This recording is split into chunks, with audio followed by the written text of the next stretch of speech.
مفتی صاحب، قبر میں جانے کے بعد کیا مردے آپس میں ایک دوسرے سے ملتے ہیں؟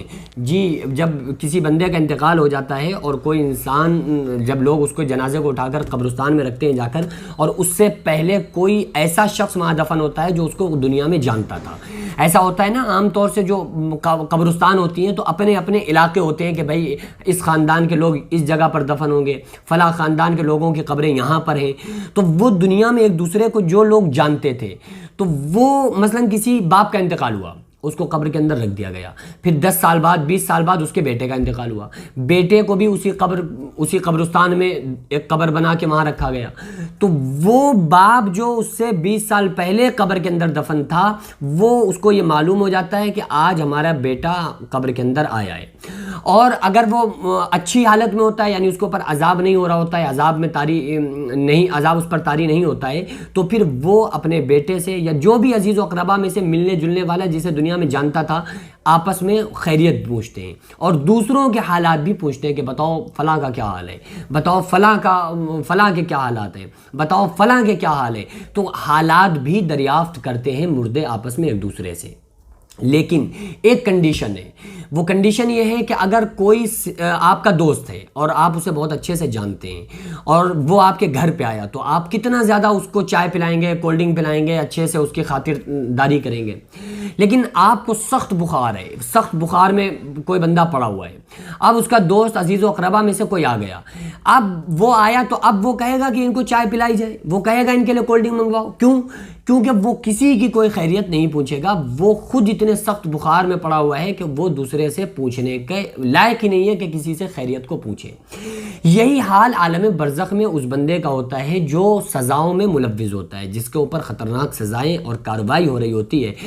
وہ کوئی مردہ اپنے دوسرے مردے سے جس کو وہ دنیا میں جانتا تھا، اس سے یہ نہیں پوچھتا ہے، کیونکہ اس کو اتنی اتھارٹی ہی نہیں ہوتی ہے. فرشتے اس کے اوپر عذاب کو طاری کر رہے ہوتے ہیں، وہ فرشتوں کی گرفت میں ہوتا ہے، تو وہ یہ پوچھنے کے لائق ہی نہیں ہوتا ہے کہ اس سے خیریت کو پوچھے، کیونکہ وہ سخت سزاؤں کے بیچ ہوتا ہے. لیکن جو نیک بندے ہوتے ہیں وہ باقاعدہ طور پہ پوچھتے بھی ہیں کہ ہمارے فلاں کا کیا حال ہے، فلاں کا کیا حال ہے. اور وہ مرنے والا شخص جب قبر کے اندر جاتا ہے، وہ بھی اس شخص سے جو آلریڈی پہلے سے قبر کے اندر موجود ہوتا ہے، اس سے خیریت پوچھتا ہے کہ آپ کے کیا حالات ہیں اور آپ پر قبر میں کیا گزری. قبر کے حالات کو بھی مردے آپس میں ایک دوسرے سے پوچھتے ہیں، یہی باتیں کرتے ہیں کہ آپ کے اوپر کیا گزری، اور وہ ان سے پوچھتے ہیں. لیکن بشرطے کہ دونوں کا ایمان پر خاتمہ ہونا اور دونوں کا ایک سکون والی زندگی قبر میں ہونا. کیونکہ آقا علیہ الصلوۃ والسلام نے فرمایا دنیا مومن کی قید خانہ ہے، کافر کی جنت ہے. اور دوسری بات یہ، حضرت عثمان غنی رضی اللہ تعالیٰ عنہ جب حشر کے میدان محشر کے، جہنم کے پلسرات کے تذکرے کو سن کے اتنا نہیں روتے تھے جتنا قبر کو دیکھ کر رویا کرتے تھے. تو لوگوں نے کہا عثمان غنی، آپ جہنم کے تذکرے کو سن کے اتنا نہیں روتے ہیں، میدان محشر کے تذکرے کو سن کے اتنا نہیں روتے ہیں، یہ قبر کو دیکھ کر اتنا روتے ہیں کہ آپ کی داڑھی تر ہو جاتی ہے، گنجان داڑھی آنسوؤں سے. تو حضرت عثمان غنی رضی اللہ تعالیٰ عنہ نے فرمایا کہ لوگوں، قبر جو ہے دنیا کی منزلوں میں سے آخری منزل ہے اور آخرت کی منزلوں میں سے پہلی منزل ہے.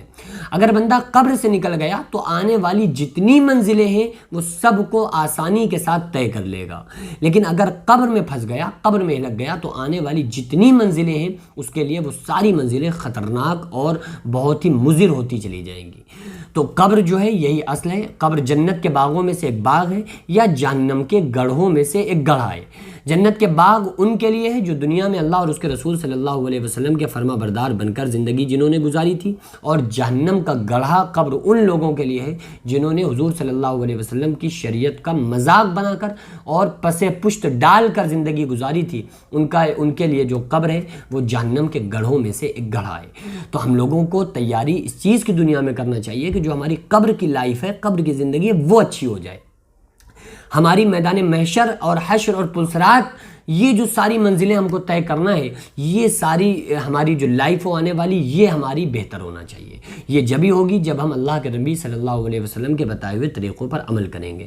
قرآن مقدس میں اللہ تعالیٰ نے فرمایا وَمَن يُطِعِ اللَّهَ وَرَسُولَهُ فَقَدْ فَازَ فَوْزًا عَظِيمًا.